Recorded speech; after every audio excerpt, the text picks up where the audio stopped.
नमस्कार। बातें मुलाकातें कार्यक्रम में आपका बहुत बहुत स्वागत है। और सबसे पहले तो हम आपको इस बात की बधाई देते हैं कि आप इतने महत्वपूर्ण पद पर होते हुए भी इतने ऊर्जावान रहते हैं और जो जनमानस तक आप अपनी बात पहुंचाते हैं वो इस विधा में पहुंचाते हैं कि वो हर व्यक्ति के लिए ग्राह्य होती है और हर व्यक्ति तक पहुंच जाती है, क्योंकि आपकी जो भाषा शैली होती है वो वहाँ की स्थानीय भाषा होती है। भोजपुरी में मैंने आपके कई सारे ऑडियो वीडियो देखे हैं, सुने हैं, तो वो बड़े प्रभावित करने वाले हैं। सर, सबसे पहले तो मैं आपका जीवन परिचय जानना चाहूंगी, क्योंकि कहते हैं कि कूद के पांव पालने में दिख जाते हैं, तो ऐसा कुछ संस्मरण हो तो आप हम सब लोगों को बताएं और उसके साथ अपनी कुछ रुचियां और अभिरुचियां भी बताएं जी। मैं पूत तो था लेकिन मेरे पांव पालने में दिखे नहीं थे। मानसी गांव का रहने वाला हूँ, गांव से जुड़ा हूँ, ग्रामीण संस्कृति में जन्म हुआ, वहीं पढ़ा बड़ा और वहाँ से गांव में स्कूल नहीं था, छोटा सा गांव था, तो गांव से काफ़ी दूर जाना पड़ता था पैदल। वहाँ जा कर के पढ़ाई लिखाई की। उसके बाद में हाई स्कूल की परीक्षा जिला मुख्यालय से, बक्सर मेरा जिला पड़ता है बक्सर, वहाँ से करी। उसके बाद में पटना विश्वविद्यालय में मेरा नामांकन हुआ, पटना में आ गया। पटना कॉलेज से मैंने स्नातक किया और संस्कृत में मैंने स्नातक किया। संस्कृत में प्रतिष्ठा है मेरी। उसके बाद मास्टर डिग्री करने के लिए भी संस्कृत में ही मेरा नामांकन हुआ, लेकिन कर नहीं पाया। मेरा भारतीय राजस्व सेवा में हो गया और वहाँ मन नहीं लगा जोड़ घटाव करने में, तो छोड़ करके आया तो पुलिस में आ गया। तो संक्षेप में तो यही है। रुचियों की जहाँ तक बात है, मैं पुलिस में पुअर पुलिसिंग पर ध्यान देता हूँ, वही मेरी पहचान है। कम्युनिटी पुलिसिंग के लिए मैं जाना जाता हूँ।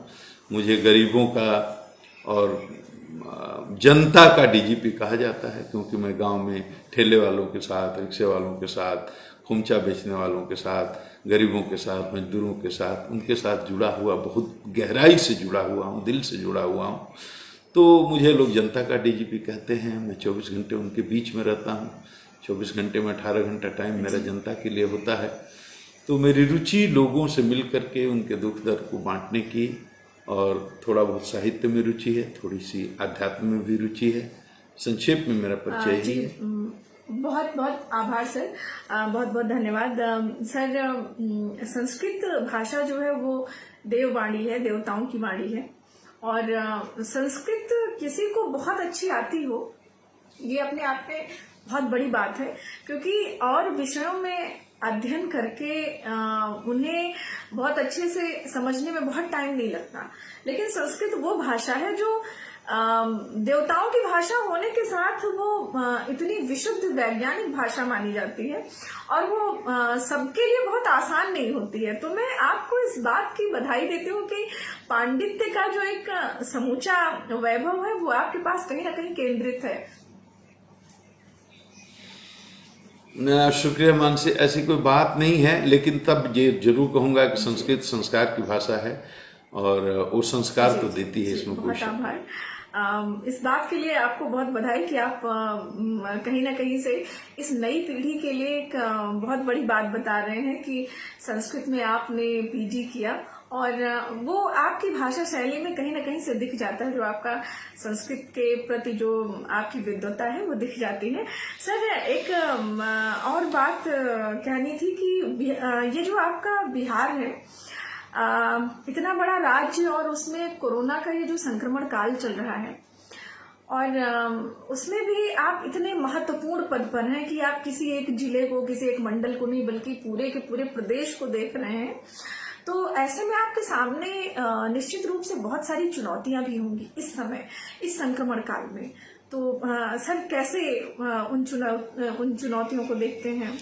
देखिए, चुनौतियां मानसी बहुत तरह की हैं। सबसे पहली चुनौती तो ये थी कि कोरोना को लोग समझ ही नहीं पाए शुरू में। तो ये कोरोना है क्या, तो लोगों को समझाना कि ये महासंघात बहुत ही संक्रामक बीमारी है और ये मुश्किल काम नहीं था। तो लोगों को जब तक समझाएंगे नहीं तब तक लॉकडाउन या तालाबंदी जिसको कहते हैं उसको जमीन पर उतारने की जिम्मेदारी किसकी होती है? वो पुलिस की होती है। तो पुलिस को कानून को लागू करने की जिम्मेदारी है। तो जिन पर ये कानून लागू किया जाना है उनकी सहमति हो, उनमें स्वीकार्यता हो, और तो ये काम बहुत आसान हो जाता है। तो सबसे पहले लोगों को समझाना ये बहुत जरूरी था कि ये कोरोना है क्या और ये तालाबंदी क्यों जरूरी है, आपको घरों में रहना क्यों जरूरी है। तो ये समझाने में हम लोग कामयाब हुए। शुरू में चिकित्सकों पर हमले हुए, पुलिस के साथ नोकझोंक हुई, बहुत ऐसे मामले हुए, लेकिन धीरे धीरे लोगों ने जब इस बात को समझा तो उनका भरपूर सहयोग मिला। और दूसरी सबसे बड़ी चुनौती, हमारे लोग खुद ही प्रशिक्षित नहीं थे। वो भूकंप में कैसे काम करना है जानते हैं, बाढ़ हमारे यहाँ हमेशा आती है, हर साल आती है, तो वो जानते हैं बाढ़ में कैसे काम करना है, उनका प्रशिक्षण भी उस हिसाब से होता है। लेकिन कोरोना एक ऐसी महामारी थी जिसका प्रशिक्षण नहीं था पुलिस विभाग को भी, तो उनके लिए भी एक नई चीज थी, तो उनको भी थोड़ा समय लगा समझने में। तो उनको भी इस नई चुनौती के लिए तैयार करना अपनी फोर्स को, अपने बल को, वो भी एक बहुत बड़ी चुनौती थी। तो हमने अपने बल को तैयार किया, क्योंकि फ्रंट पर रह करके, सामने मोर्चे पर रह करके लड़ाई लड़ने वाले तो यही लोग हैं, सिपाही से लेकर थानेदार से लेकर ऊपर के पदाधिकारी। तो इनको मानसिक रूप से तैयार किया, इनका मनोबल बढ़ाया, और खुद एक एक कंटेनमेंट जो जोन है वहाँ गया, एक एक रेड जोन जो जिले थे जहाँ कोरोना का बहुत प्रभाव था वहाँ गया। तो पूरे 4 महीने तक मैं घूमता रहा, एक दिन भी घर में नहीं बैठा।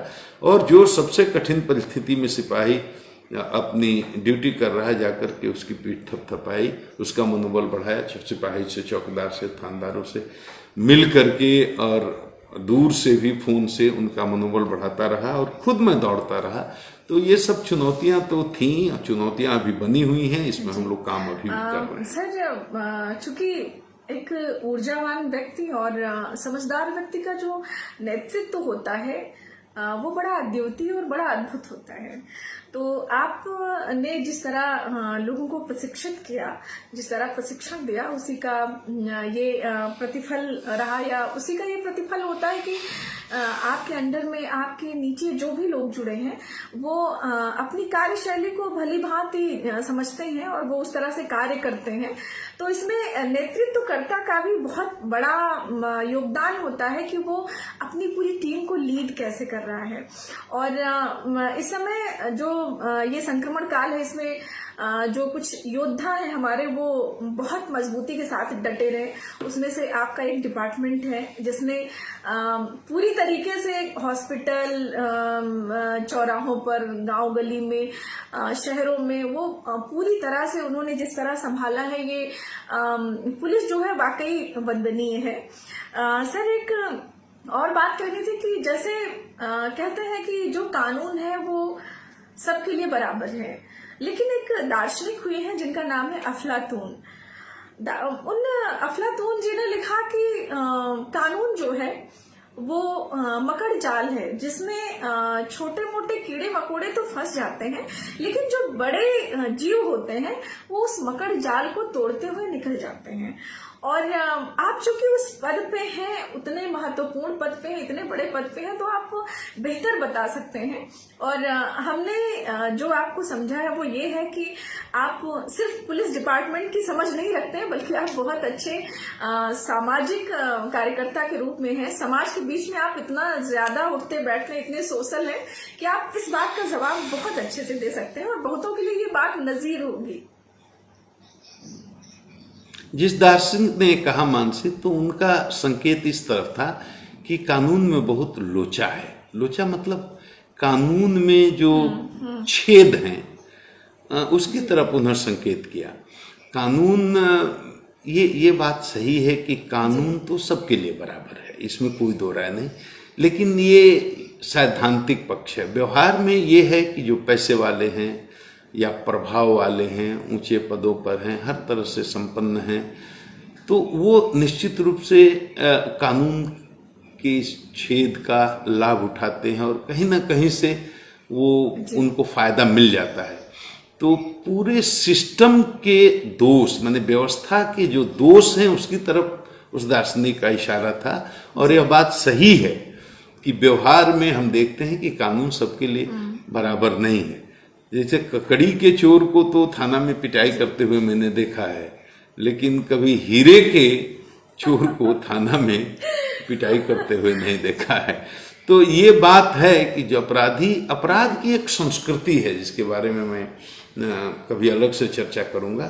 तो जो प्रभावशाली लोग हैं निश्चित रूप से फायदा उठाते हैं और उनका लाभ उनको मिलता है, व्यवहारिक जीवन में देखने को मिलता है, इसमें कोई दो राय नहीं है। लेकिन बावजूद इसके जो कानून को लागू करने वाली जमीन पर एजेंसी पुलिस और निष्पक्ष रह करके और मजबूत इरादे के साथ अपना काम करे तो बहुत हद तक इस व्यवस्था में भी लोगों को न्याय दिया जा सकता है। बहुत अच्छा लगा आपके जो विचार हैं, आपने इतनी निष्पक्षता के साथ कुछ बिंदुओं को स्वीकार किया कि जिन्हें लोग स्वीकारने में डरते हैं उन पर बात करना तो बहुत दूर है, उन्हें स्वीकारना नहीं चाहते। बहुत बार ये देखा जाता है कि ककड़ी का चोर जो है वो कटारी से काटा जाता है।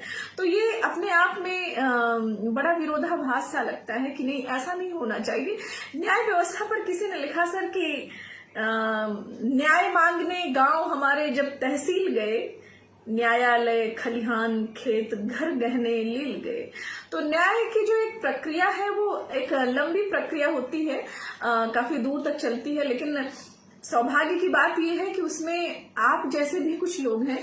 मुझे लगता है कि आपकी जो समझ है वो तो 80% समस्याओं का निस्तारण तो त्वरित कर देती होगी, बाकी 20% कहीं आगे बढ़ते होंगे।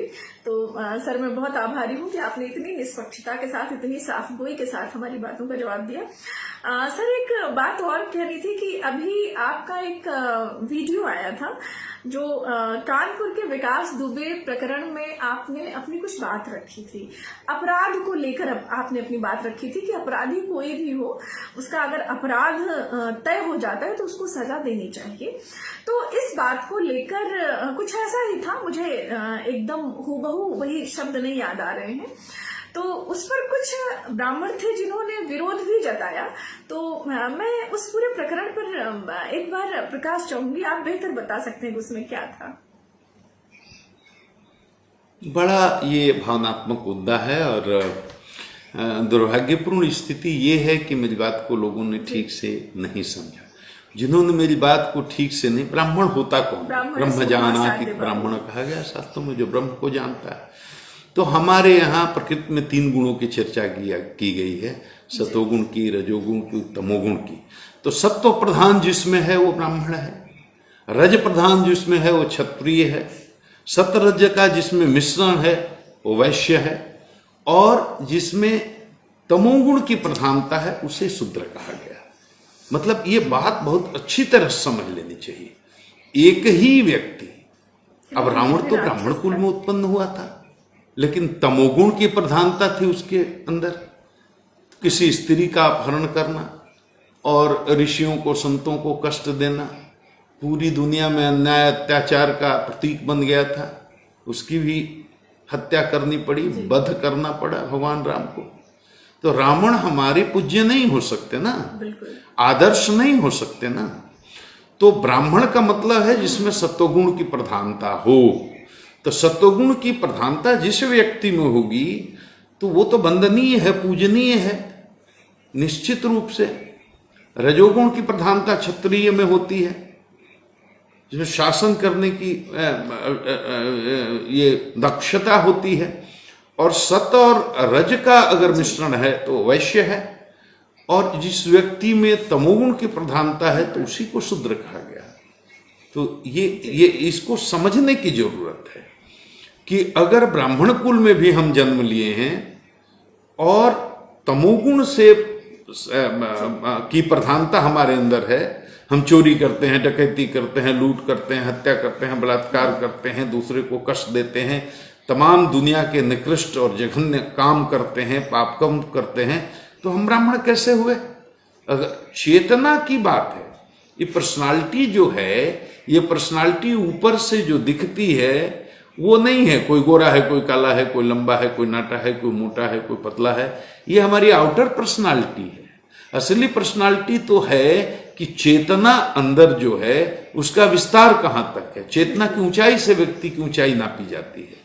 तो जिस व्यक्ति की चेतना इतने निचले स्तर पर है, अहंकार कूट कूट करके भरा हुआ है, दुनिया के सारे पाप कर्मों में लिप्त है, तो चोरी भी करता है, डकैती भी करता है, हत्या भी करता है, अत्याचार भी करता है, अन्याय भी करता है, तो ये सारे कर्मों को करने वाला व्यक्ति हमारा आदर्श कैसे हो सकता है? हमारा नेता कैसे हो सकता है?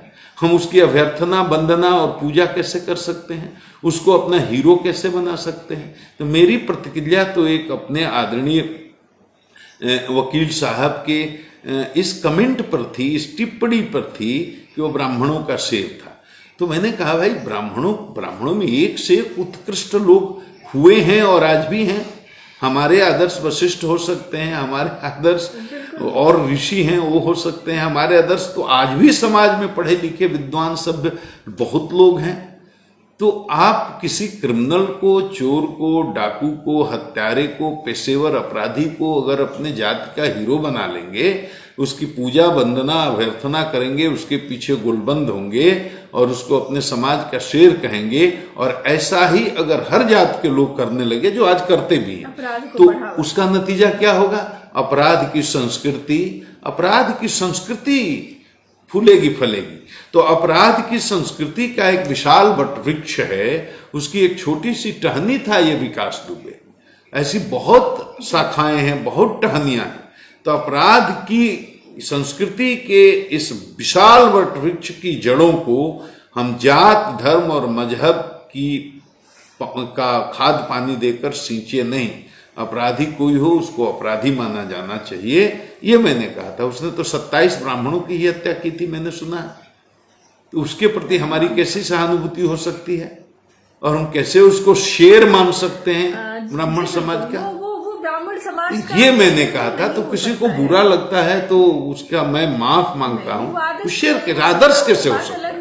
और तमाम बिंदु रहे हों जिससे लोगों को पीड़ा पहुंची हो कि रातों रात कोई इतना बड़ा हिस्ट्री सीटर कैसे हो सकता है, वो अलग चीज है, बिल्कुल अलग चीज है। लेकिन हमारा वो आदर्श नहीं था, हमारा शेर नहीं था। अपराधी तो नहीं हो सकता है, उसको जीने का अधिकार तो हो सकता है। बस हमारा इतना ही कहना है। सवाल विकास दुबे का नहीं है। वो विकास दुबे हो, विकास सिंह हो, विकास मौर्य हो, विकास सिन्हा हो, विकास राम हो, कोई भी हो, XYZ, जो पूरी तरह से पेशेवर अपराधी है, उसको अपराधी की नजर से देखना चाहिए। अपने समाज का हीरो नहीं बनाना चाहिए।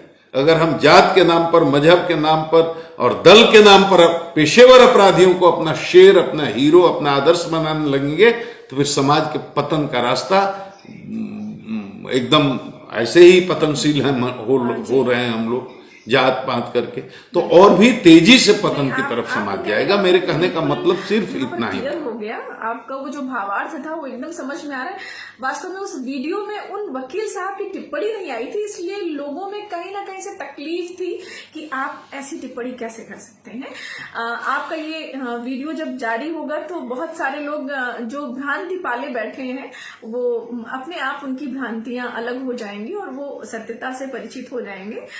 सर, एक और बात है, अंतिम एक प्रश्न है, एक गुजारिश है, एक निवेदन है, और उसके बाद अगर ना माना जाए तो हमारी एक जिद है, क्योंकि घर के जो छोटे सदस्य होते हैं वो बड़े लोगों से जिद कर लिया करते हैं। सर, मैंने सुना है कि आप लिखते भी बहुत अच्छा हैं, आपकी साहित्यिक अभिरुचि बहुत अच्छी, और आप बहुत सुधीर श्रोता है, बहुत प्रबुद्ध श्रोता है। तो प्रबुद्ध श्रोता को और उसने कभी 2-4 लाइनें ना लिखी हो, ऐसा संभव नहीं है। तो मैं चाहूंगी कि आज आप कुछ सुनाएं, जो भी आपने लिखा है आप कुछ सुनाएं जरूर। सर, आप कैसे तहत में सुनाए, तरन्नुम में सुनाए, ये आप बताएं। सुना दें। बहुत पहले का मैंने, देखिए, कविता की अगर आप बात करते हो, साहित्य की बात करते हो, तो साहित्य का संबंध तो संवेदना से होता है। आज दुख की बात है कि संवेदना का स्रोत ही सूख गया है। तो जब तक व्यक्ति में संवेदना नहीं होगी तो साहित्य निकलेगा नहीं। साहित्य मतलब गद्य हो सकता है, साहित्य पद हो सकता है, कविता भी एक साहित्य है, तो संवेदना ही उसका। जी। तो बहुत पहले के लिखे हुए दो चार जी, बिल्कुल, लिखी हुई स्वागत दो है। चार पंक्तियां हैं, आप कहिएगा स्वागत तो हम सर। सुना सकते हैं। पानी तो जिंदगी को अब नहीं मुझको जिंदगी से अब नहीं मुझको शिकायत, मुझको शिकायत, जिंदगी से अब नहीं मुझको शिकायत, हसरतें जो दिल की थीं पूरी हुई, सोचते हैं जिंदगी को और थोड़ा वक्त देते, सोचते हैं जिंदगी को और थोड़ा वक्त देते, जिंदगी क्या को कहने सर, अब बहुत मगर बढ़िया। फुर्सत जिंदगी को अब मगर फुर्सत नहीं। क्या जिंदगी बात को है, अब सोचते हैं फुर्सत सर, वहां नहीं। से पढ़िए जरा, सोचते ये हैं। जिंदगी से अब नहीं मुझको शिकायत, हसरतें जो दिल की थीं पूरी हुई, सोचते हैं जिंदगी को और थोड़ा वक्त देते, जिंदगी को सर क्या अब कहूँ, मगर मतलब मैं फुर्सत निःशब्द हूँ। ये जो 4 पंक्तियां ये हैं वो बिल्कुल सीधे कलेजे को ठक से करती हैं। नहीं। जी। मैं आपको बहुत साधुवाद देती हूँ इन 4 पंक्तियों के लिए। बहुत अच्छा लिखा है आपने, और अंतिम 2 पंक्तियां तो कमाल हैं। और फिर मैंने एक लिखा, 2 पंक्तियां लिखा कि कोई न जीत पाए हम इस मिजाज के थे, कोई न जीत पाए हम इस मिजाज के थे, जब हारने लगे तो क्या बस कहने, हारते, जब हारते गए जब बस हारने हारते। लगे तो बस जब हारने गए, हारने लगे बस हारते गए। हारते, वाह, जब हारने लगे तो बस हारते गए, कोई न जीत पाए हम इस मिजाज के थे, जब हारने लगे तो क्या कहने। बस हारते गए। और पंक्ति है कि मैं नदी था क्या तेज कहने? थी मैं नदी रफ्तार था। मेरी, मैं नदी था तेज थी रफ्तार मेरी, बांध बनकर धार तुमने बांध बनकर धार तुमने रोक ली। बांध बनकर धार बहुत अच्छे। हाँ, मैं नदी था तेज थी रफ्तार मेरी, मैं नदी था तेज थी रफ्तार मेरी, बांध बनकर क्या धार कहने, तुमने वाह। रोक ली। और स्वागत। शेर है कि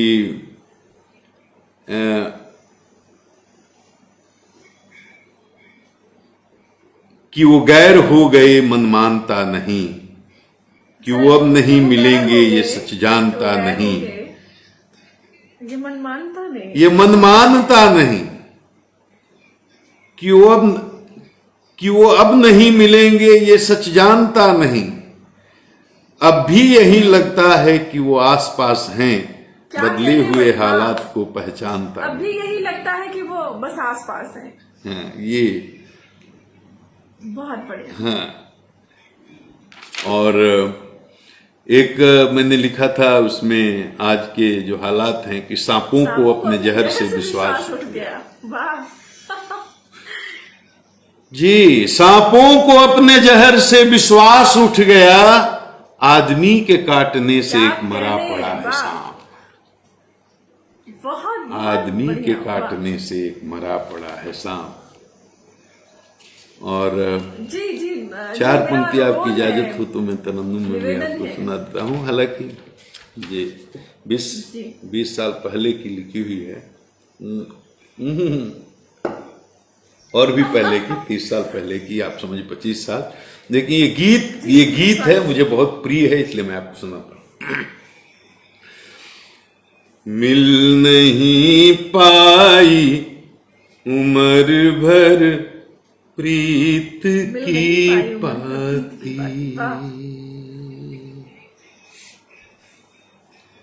जलते जलते बुझ रही है, जलते जलते बुझ रही है, नेह की बाती,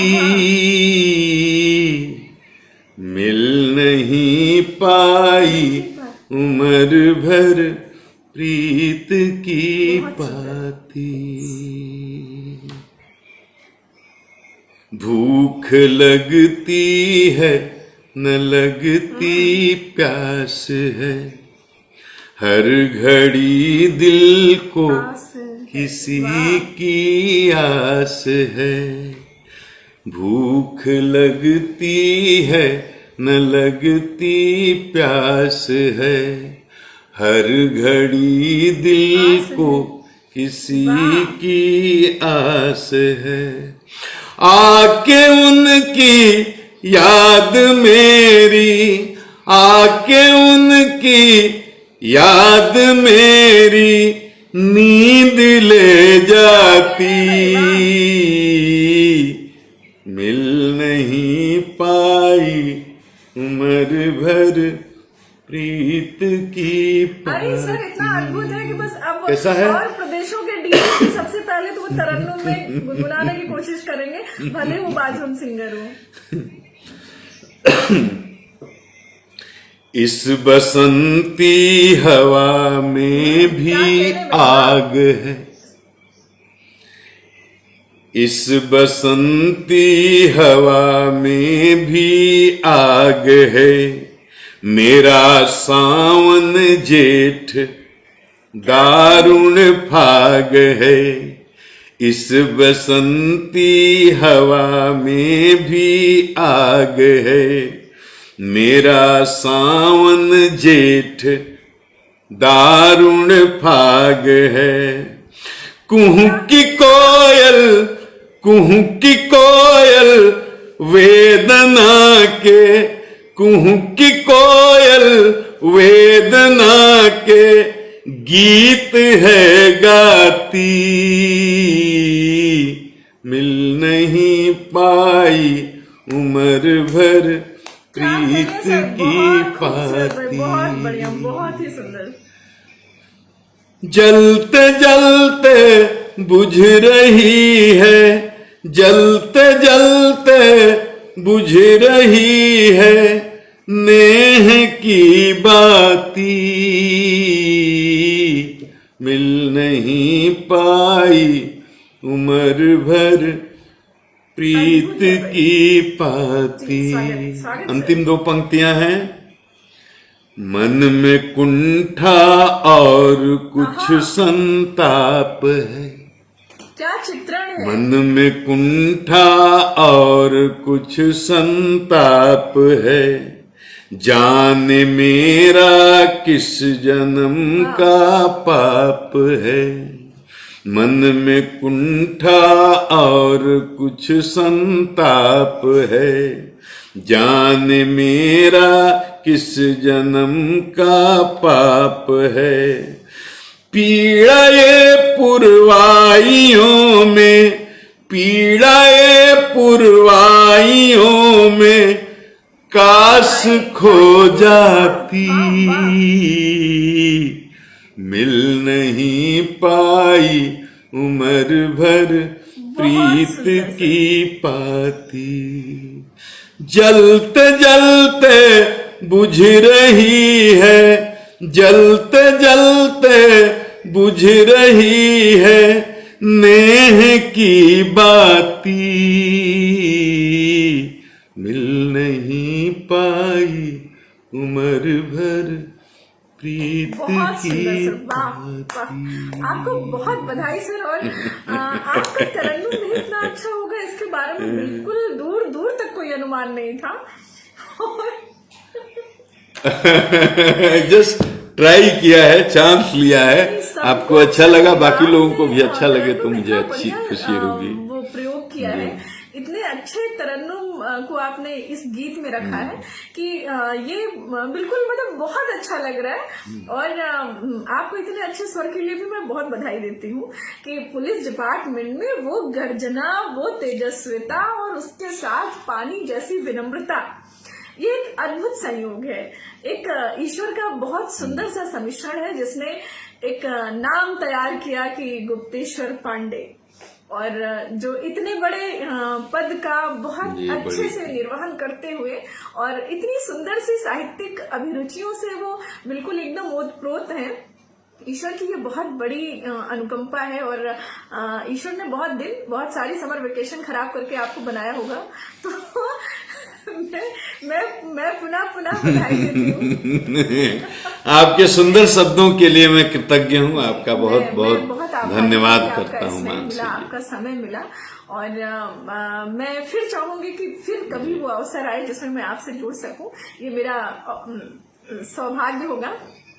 जरूर जरूर। और सारे जो भाई दर्शक हैं, श्रोता हैं, सबको मैं गुप्तेश्वर पांडे, डीजीपी बिहार, अपना आदर सहित प्रणाम करता एक हूँ। बार मैं और अपने कोई सारे गलती हो गई है तो श्रोताओं को, सारे जो भी वीडियो देखेंगे, मैं उनको ये बताना चाहूंगी कि एक ऐसा व्यक्ति जो बहुत बुलंदियों पे खड़ा है, उसके बाद जो एक विनम्रता है, वो अगर देखनी हो तो आप गुप्तेश्वर पांडे जी को इनको पूरी तरह जानने के लिए आप इनका पेज देखिएगा, आप इन्हें यूट्यूब पे देखिएगा कि कितनी विनम्रता के साथ वो मीटिंग हो या जन सामान्य की बात सुननी हो या लोगों से मिलना हो या मीडिया के लोगों से मिलना हो, तो कैसे मिलते हैं।